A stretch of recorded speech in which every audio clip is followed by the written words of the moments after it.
Hello everyone. आज हम लोग क्रिस्टल फील्ड थ्योरी में ऑक्टाहेड्रल कॉम्प्लेक्स में क्रिस्टल फील्ड स्प्लिटिंग कैसे होती है उसके बारे में डिस्कस करने वाले हैं।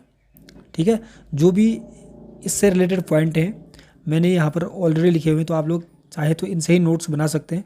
ठीक है, पर इन पॉइंट को समझना ज़रूरी है। अगर ये पॉइंट आपको वन बाय वन अच्छे से समझ में आते हैं तो आपको कोऑर्डिनेशन केमिस्ट्री में जो सीएफटी से रिलेटेड जो भी क्वेश्चन है वो आप लोग इजीली सॉल्व कर पाओगे। ठीक है, अगर ये कॉन्सेप्ट आपको क्लियर नहीं है, अगर आप डायरेक्ट क्वेश्चन सॉल्व करने जाओगे तो आपसे क्वेश्चन सॉल्व नहीं हो पाएगा, इतनी मैं गारंटी देता हूँ। ठीक है, तो स्टार्ट करते हैं कि crystal field splitting octahedral complex में होती कैसे है। सबसे पहले सिंपल सी थ्योरी है, in free metal cation. Free metal cation का मतलब है कि जब मेटल ने कोई भी लिगेंड के साथ कॉम्प्लेक्स फॉर्मेशन नहीं किया है तो उसको बोलेंगे फ्री मेटल कैटायन। ठीक है, all the 5 d orbital are degenerate. समझ में आ रहा है? अभी समझाऊंगा one by one. In octahedral complex, suppose करो ये ऑक्टाहेड्रल कॉम्प्लेक्स लिखा है, जो मेटल है कह रहा है वो कहाँ पर है, सेंटर में होता है। ठीक है, और जो 6 लिगेंड है वो कहाँ पर है, कॉर्नर पे। 1 2 3 4 5 6 लिगेंड है, और 6 लिगेंड कहाँ पर है, ऑन द एक्सिस। ये एक्सिस है, देखो 2 लिगेंड इस एक्सिस पर है, 2 लिगेंड इस एक्सिस पर है, 2 लिगेंड इस एक्सिस पर है। ठीक है, अब देखो कहता क्या है कि जैसे हमारे पास सपोज करो ये मेटल है हमारे पास, इसके पास डी ऑर्बिटल होंगे। डी ऑर्बिटल में जब तक कह रहा है मेटल ने लिगेंड के साथ बॉन्ड नहीं बनाया, जब तक ये फ्री है, तो 5 के 5 जो डी ऑर्बिटल है उनकी एनर्जी बिल्कुल सेम होगी कह रहा है। ठीक है, मैं आपको इसकी स्प्लिटिंग साथ साथ में दिखाते रहूँगा ताकि आप लोगों को ये पूरा का पूरा कॉन्सेप्ट क्लियर हो जाए। तो देखो इसकी बात कर रहे हैं। ठीक है, ये मैंने जो भी यहाँ पर ये डायग्राम बना रखा है, ये क्रिस्टल फील्ड स्प्लिटिंग का पूरा डायग्राम बना रखा है, पर हमको one by one step wise करके चलना है।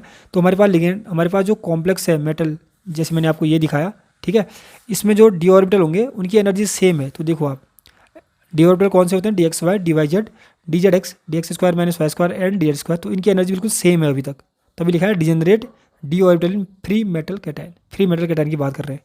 ठीक है, अब देखो नेक्स्ट पॉइंट की तरफ।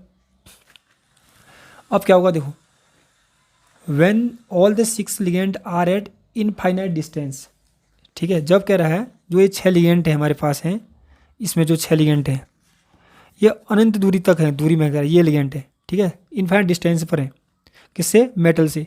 The 5 d orbital of the free metal ion cation will not be affected.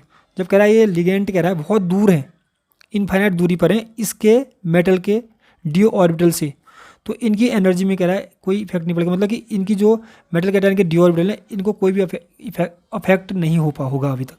ठीक है, तो लिखा हुआ है एंड विल रिमेन डिजेनरेट, और इनकी एनर्जी अभी भी समान बनी रहेगी। मैंने पहले बोला था जब मेटल क्या होगा, फ्री होगा, तो उसके बाद जो डी ऑर्बिटल होंगे उनकी एनर्जी सेम रहेगी, उनको बोलते हैं डिजेनरेट डी ऑर्बिटल। ठीक है, जब लिगेंड अप्रोच तो कर रहे हैं इसकी तरफ, पर वो अभी भी बहुत दूरी पर है, इनफाइनाइट डिस्टेंस पर है, तब भी कह रहा है कि जो मेटल के जो डी इलेक्ट्रॉन्स हैं, डी ऑर्बिटल्स हैं, उनमें कोई इफेक्ट नहीं पड़ेगा और उनकी एनर्जी क्या रहेगी, उनकी एनर्जी डिजेनरेट मतलब सेम रहेगी। ठीक है, यहाँ लिखा। अब देखो when the ligand move towards the metal cation. अब हमको पता है कि जो लिगेंड है ना, लिगेंड कहाँ को अप्रोच करेगा, मेटल की तरफ अप्रोच करेगा। 1 2 3 4 5 6 मेटल की तरफ अप्रोच करेगा। ठीक है, क्योंकि इसको क्या बनाना है, कॉम्प्लेक्स फॉर्मेशन करना है। ठीक है, उससे क्या होगा, there are 2 electrostatic force, 2 electrostatic force यहाँ पर काम करेंगे। One is the attraction between metal cation and ligand. ठीक है, एक तो क्या होगा, अट्रैक्शन होगा, मेटल कैटायन और लिगेंड के बीच में अट्रैक्शन होगा, क्योंकि इस पर प्लस चार्ज होता है और लिगेंड पर इलेक्ट्रॉन होते हैं। ठीक है, attraction. And the second is the electrostatic repulsion between the D electrons of metal cation and the lawn pair of electrons on the ligand. ठीक है, पहला क्या है, एक कौन सा है, अट्रैक्शन है, इसका पॉजिटिव चार्ज। ठीक है, मेटल कैटायन का पॉजिटिव चार्ज और लिगेंड के इलेक्ट्रॉन के बीच में या नेगेटिव चार्ज के बीच में क्या है, अट्रैक्शन। दूसरा क्या है, रिपल्सन है, क्योंकि आपको पता है कि मेटल कैटायन है उसके पास भी तो इलेक्ट्रॉन होंगे ही। ठीक है, और लिगेंड है तो लिगेंड के पास तो लोन पेयर होते हैं, तो इनके इलेक्ट्रॉन, मेटल कैटायन के इलेक्ट्रॉन और लिगेंड के इलेक्ट्रॉन के बीच में क्या होगा, रिपल्सन होगा। ठीक है, अब जितना ज़्यादा रिपल्सन होगा ना, देखो greater the force of attraction between the metal cation and the ligand, जितना ज़्यादा अट्रैक्शन होगा कह रहा है किसके बीच में, मेटल कैटायन और लिगेंड के बीच में, ligand will be more closer. सही बात कह रहा है, लिगेंड उतना ही ज़्यादा क्या कर जाएगा, क्लोजर चले जाएगा अट्रैक्शन से। ठीक है, and hence more will be the repulsion. अब खुद समझो, सपोज करो हमारे पास है ये मेटल, ठीक है, और ये है लिगेंड, इसका जो पॉजिटिव चार्ज है उसके और इसके इलेक्ट्रॉन के बीच में क्या हो रहा है, अट्रैक्शन हो रहा है, तो ये बहुत नज़दीक चले जाएगा। ठीक है। नज़दीक जाने से उससे क्या होगा कि इसके पास कुछ न कुछ इलेक्ट्रॉन तो होंगे मेटल के पास, तो मेटल के जो इलेक्ट्रॉन होंगे, लिगेंड के जो इलेक्ट्रॉन होंगे, इनके बीच रिपल्सन तो बढ़ेगा, क्योंकि नज़दीक भी चले जाएगा ना, लिगेंड और मेटल के इलेक्ट्रॉन भी नज़दीक आ जाएंगे, जिससे क्या होगा, एक रिपल्सन भी होगा, लिखा हुआ ना, more will be the repulsion between the metal d electrons and lone pair of electrons. ठीक है। अब उसके बाद क्या, next point, when ligands are closer to the metal cation. अब लिगेंड क्या करा, बहुत ज़्यादा नज़दीक चले गया किसके, मेटल कैटायन के, and electrostatic repulsion also exist among ligand. Simple बात वो तो होगा ही। देखो जैसे यहाँ पर हमको पता है, अगर ऑक्टेडल की बात करें तो 6 लिगेंड है ना। अब ये जो लिगेंड हैं ये बहुत ज़्यादा नज़दीक चले गए इसके, क्योंकि अट्रैक्शन था इनके बीच में। ठीक है। तो इनके बीच में आपस में भी तो रिपल्सन होगा, क्योंकि इसके बाद इलेक्ट्रॉन है, इसके बाद इलेक्ट्रॉन, तो इनके बीच में भी एक रिपल्सन काम करना स्टार्ट कर देता है। ठीक है। तो जो दो टाइप के रिपल्सन थे उसके कारण ही क्या हुआ कि जो ज्योमेट्री है वो ऑक्टाइडल में चेंज हो गई, ऑक्टाइडल ज्योमेट्री। ठीक है। The force of repulsion between metal d electrons and the ligand electrons increase the potential energy of the metal d electrons. क्या बोल रहा हूँ पता है, अगर हमको पता है, सिंपली पता है, क्योंकि इनके बीच में क्या हो रहा है बताओ, इसके इलेक्ट्रॉन के बीच में, इसके पास इलेक्ट्रॉन है, इसके पास भी इलेक्ट्रॉन है, लिगेंडों के इलेक्ट्रॉन और इनके बीच में क्या हो रहा है, एक रिपल्सन हो रहा है, इसके पास भी इलेक्ट्रॉन है, इनके पास रिपल्सन हो रहा है, जिससे क्या होगा कह रहा है, जो डी इलेक्ट्रॉन्स हैं, डी ऑर्बिटल हैं, इनकी एनर्जी क्या होगी कह रहा है, बढ़ जाएगी। ठीक है। अभी देखेंगे कैसे बढ़ती है करके। If all the 6 ligand are at equal distance from the each of the d orbital, जैसे इसकी बात कर रहे हैं, जैसे 6 के 6 लिगेंड हैं, ठीक है, समान दूरी पर है, जितनी दूरी पर ये है इससे, सबके सब 6 के 6 लिगेंड मेटल से सेम डिस्टेंस पर है। ठीक है। उससे क्या होगा, the from each of the d orbital the energy of 5 d orbital will increase by same amount and the 5 d orbital will remain degenerate. देखो इसकी बात कर रहे हैं, मैं आपको यहाँ पर समझाते समझाते चल रहा हूँ। देखो अब मैंने क्या बोला, देखो पहला वाला तो जब मेटल फ्री था तो उसकी जो 5 डी ऑर्बिटल थे उनकी एनर्जी क्या है, सेम है। ठीक है। अब क्या हुआ, मैंने बोला कि जो मेटल है ना, मेटल से लिगेंड, मेटल की तरफ लिगेंड आ रहे हैं, 6 के 6 आ रहे हैं। ठीक है। क्योंकि 6 के 6 इक्वल डिस्टेंस से आ रहे हैं तो इनकी एनर्जी क्या होगी, इन 5 डी ऑर्बिटल की एनर्जी बढ़ जाएगी, पर सेम अमाउंट में बढ़ेगी, जिसकी इतनी जितनी एनर्जी इसकी बढ़ेगी उतनी इसकी, उतनी इसकी, उतनी इसकी, उतनी इसकी, मतलब पाँचों ऑर्बिटल की एनर्जी सेम अमाउंट में बढ़ेगी। तो देखो यहाँ से यहाँ चले गए। ठीक है। इसके कंपेयर में इनकी एनर्जी बढ़ गई है, क्योंकि मेटल लिगेंड की तरफ अप्रोच कर रहा है, सॉरी लिगेंड मेटल की तरफ अप्रोच कर रहा है, पर इक्वल डिस्टेंस से कर रहा है। ठीक है। उसके बाद इफ़ ऑल द 6 लिगेंड, ये वाला है ना, since 2 orbitals dx² minus y² and dz² point directly towards the ligand and the 3 orbitals dxy, dyz, zx lie between the axes, therefore dx² minus y² and dz² orbital will be more strongly repelled। ठीक है। इसको भी समझते हैं एक बार, ये पहले भी मैंने बताया था इसको। ठीक है।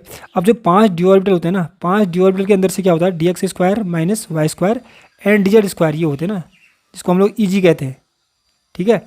ये ऑर्बिटल्स जो होते हैं वो बिल्कुल एक्सिस पर होते हैं। ठीक है। इन एक्सिसों पर जो एक्सिस हैं, और जो लिगेंड जब अप्रोच करता है वो भी एक्सिस के थ्रू करता है।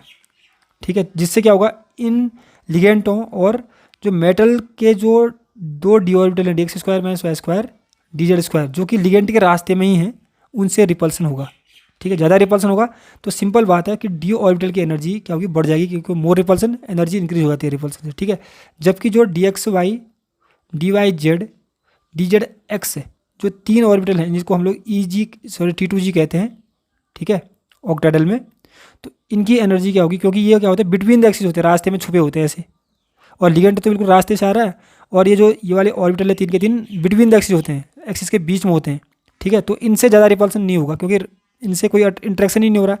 रिपल्सन ज़्यादा किससे होगा, जो लिगेंड के रास्ते में है, क्योंकि लिगेंड उन्हीं एक्सिस के थ्रू मेटल की तरफ अप्रोच कर रहा है, और मेटल के जो 2 ऑर्बिटल हैं ये वाले, वो बिल्कुल रास्ते में है, तो इनके साथ ज़्यादा रिपल्सन होता है, जिससे जो 5 डी ऑर्बिटल थे जो अभी तक क्या थे, इनकी एनर्जी बिल्कुल सेम थी, वो स्प्लिट हो जाएंगे 2 सेट में। ठीक है।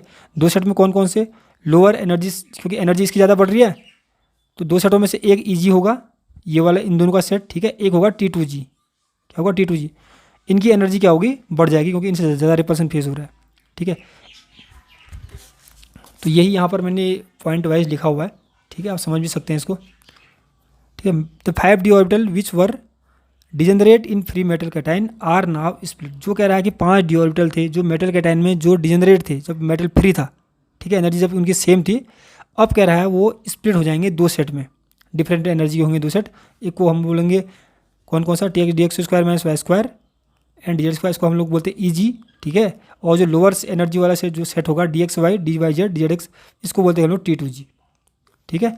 वही मैंने 11th पॉइंट में मेंशन कर रखा है।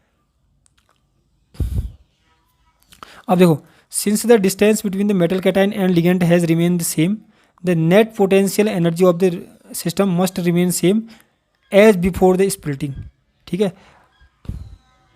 अब देखो जो 2 पॉइंट बचे हैं वो काफ़ी इंपॉर्टेंट है। वो क्या बोलते हैं, since the energy of various centre remain constant, ठीक है, the total energy decrease of t two g orbital set must be equal to the total energy increase of e g orbital. तो ऐसा कह रहा है कि जो वेरियस सेंटर है ना, ये वेरियस सेंटर, ये वाला बैंड है एवरेज एनर्जी वाला, ठीक है, इनकी एनर्जी क्या रहेगी, वेरियस सेंटर की एनर्जी रिमेन कॉन्स्टेंट। तो कॉन्स्टेंट रखने के लिए क्या करना पड़ेगा, जितनी एनर्जी ये 2 ऑर्बिटल मिलके बढ़ाएंगे उतनी ही एनर्जी ये 3 ऑर्बिटल घटा देंगे, तभी तो कांस्टेंट रहेगा, ठीक है। ये कितनी, एक ऑर्बिटल कितनी एनर्जी इंक्रीज करता है, 0.6 डेल्टा ओ, तो 2 कितनी मिलकर करेंगे, 1.2 डेल्टा ओ, ठीक है। इतनी ही इन तीनों ने मिलकर डिक्रीज करनी है। तो डिक्रीज कब करेंगे, ये कितने करेगा, -0.4 डेल्टा ओ, ये भी -0.4 डेल्टा ओ, ये भी -0.4 डेल्टा ओ डिक्रीज करेंगे, जिससे ये जो एनर्जी है ये क्या रहेगी, कांस्टेंट रहेगी, ठीक है। और जो इन दोनों का ये डिफरेंस होता है ना, इसको 10 डी क्यू भी कह सकते हो, या इसको डेल्टा ओ के टर्म से भी हम लोग इसको मेजर करते हैं, जिसको हम लोग बोलते हैं क्रिस्टल फील्ड स्प्लिटिंग इन ऑक्टाइडल कॉम्प्लेक्स, ठीक है। अब ये हमारे जो भी पॉइंट थे, इसको मैं एक डायग्राम के थ्रू जो मैंने आपको बता रखा है, इसको इसमें दोबारा से समझा देता हूँ, जिससे आप लोगों को ये बहुत ही ईजी लगने लग जाएगा। तो ये है पूरा जो अभी तक हमने पढ़ा था क्रिस्टल फील्ड स्प्लिटिंग इन ऑक्टाइडल कॉम्प्लेक्स। इसमें ये जो 5 ऑर्बिटल हैं, आपको पता है कि जब तक मेटल फ्री था तो उसके 5 ऑर्बिटल की एनर्जी सेम होती है, ठीक है, क्योंकि लिगेंड का कहीं अता पता ही नहीं होता, तो एनर्जी सेम रहेगी, तो इसको बोलेंगे डिजेनरेट डी ऑर्बिटल इन फ्री मेटल लाइन। अब क्या हो रहा है, मेटल की तरफ लिगेंड आ रहे हैं, 6 के 6 लिगेंड आ रहे हैं, ठीक है, 6 के 6 लिगेंड आ रहे हैं, पर इक्वल डिस्टेंस से आ रहे हैं, समान दूरी से 6 के 6 लिगेंड आ रहे हैं, तो इनकी एनर्जी क्या होगी, बढ़ तो जाएगी, पर बढ़ेगी तो सही, पर बढ़ने के बाद बढ़ गई तो बढ़ गई, पर बढ़ने के बाद भी सेम रही, ठीक है। अब क्या होगा, देखो अब लिगेंड बहुत ज़्यादा क्लोज आ गए, ठीक है, अब कहानी स्टार्ट होती है। अब लिगेंड क्या हो गए, बहुत ज़्यादा क्लोज आ गए। तो लिगेंड जब क्लोज आ गए बहुत ज़्यादा, तो उससे क्या हुआ पता है, उससे जो 2 ऑर्बिटल ये d x square minus y square and d z square जो लिगेंड के रास्ते में थे, लिगेंड के रास्ते में मतलब कि एक्सिस पर थे, और लिगेंड भी एक्सिस से आता है, और 2 ऑर्बिटल जो थे d x square minus y square and d z square ये भी एक्सिस पर होते हैं, तो इनके बीच में रिपल्सन होगा, क्योंकि लिगेंड के पास भी इलेक्ट्रॉन है, इन ऑर्बिटल में भी इलेक्ट्रॉन होंगे, तो इनके बीच में जो रिपल्सन होगा, इससे इनकी एनर्जी बढ़ जाएगी। देखो ये तभी ये 2 सेट टूट गए हैं, ठीक है, और इनकी एनर्जी क्या होगी, डिक्रीज हो जाएगी। इसको ही बोलते हैं हम लोग 5 डिजेनरेट डी ऑर्बिटल का 2 सेट में टूटना। हायर एनर्जी सेट क्या होता है, ई जी, और लोअर एनर्जी सेट क्या होता है, इन तीनों का, उसको बोलते हैं टी टू जी, ठीक है। तो अब क्या होगा, देखो जितनी एनर्जी इनकी बढ़ेगी ना, उतनी एनर्जी अपनी डिक्रीज कर लेंगे, जिससे नेट पोटेंशियल एनर्जी जो सिस्टम की है वो सेम रहेगी, ठीक है। ये मैंने आपको समझा दिया। तो ये है पूरे का पूरा क्रिस्टल फील्ड कैसी होती है ऑक्टाइडल कॉम्प्लेक्स के अंदर।